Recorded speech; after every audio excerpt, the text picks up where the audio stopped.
iPhone 17 Pro? Hindi, iPhone 15 Plus lang yan guys. So paano ko ba ito ginawa? Panoorin nyo lang ang video na to. Boring na ba tingnan ng iPhone nyo? Tara gawin natin yung mala iPhone 17 Pro Max or Pro. Pwedeng-pwede sa mga naka-iPhone 11 pataas. Yung phone pala natin dito is iPhone 15 Plus.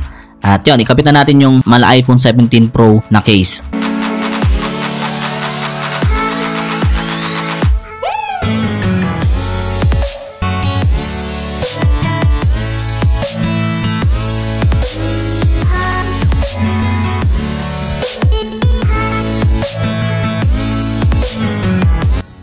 Mag-safe ready na rin pala to guys. Kapitan na rin natin ng PowerX Gorilla na tempered glass.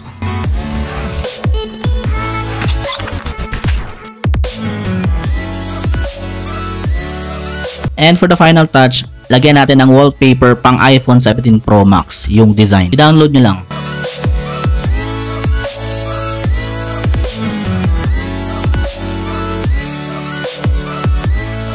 Ayun, eto na siya. How does it look guys?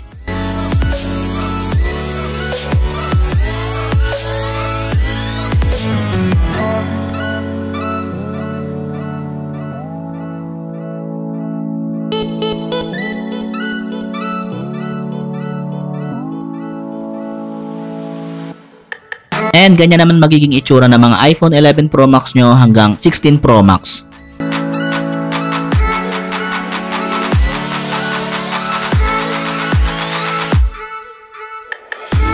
Dito pala natin nabili guys sa Shopee. Itatag ko na lang para doon kayo bumili. Meron siyang orange, black, blue, and white na colors na available. And pang iPhone 11 at iPhone 16 Pro Max ang pwede nyong bilhin. Ayan, 188 lang. And kung gusto nyo talaga ng high quality at matitibay talaga na tempered glass, dito kayo bumili guys, PowerX Gorilla. Ayan, may pang iPhone 10 hanggang 17 Pro Max. Ayan talaga yung ginagamit ko. Napakatibay talaga yan guys. Hindi agad-agad nababasag. Ayan, 152 lang, buy one take one na. And easy to install, meron siyang easy to install guide. So yun, nagustuhan ko talaga guys. Napakaganda talaga ng design. Pwedeng-pwede talaga sa mga walang pambili ng iPhone 17 dyan.